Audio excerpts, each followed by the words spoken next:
Senator Sessions, before you're seated, I'd like to administer the oath.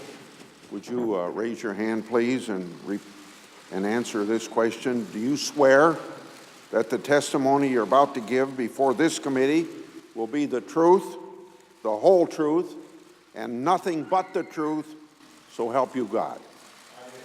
Thank you, and please be seated. You know that I'm a man of my word and can be trusted to do what I say I will do. You know that I revere the Constitution, that I'm committed to the rule of law, and you know that I believe in fairness, in impartiality, and equal justice under law. Over the years, you've heard me say many times that I love the Department of Justice. The office of Attorney General of the United States is not a normal political office, and anyone who holds it must have total fidelity to the laws and the Constitution of the United States. The country is also in the throes of a heroin epidemic, with overdose deaths more than tripling between 2010 and 2014.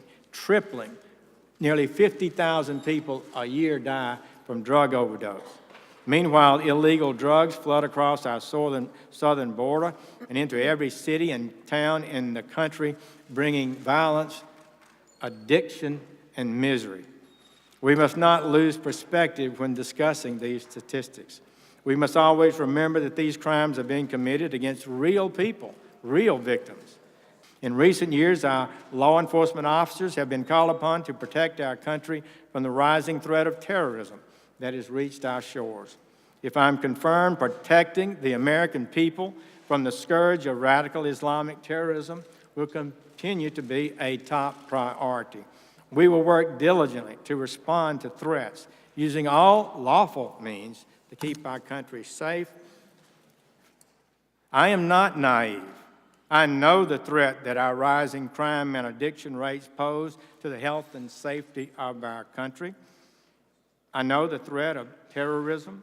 I deeply understand the history of civil rights in our country and the horrendous impact that relentless and systemic discrimination and the denial of voting rights has had on our African American brothers and sisters.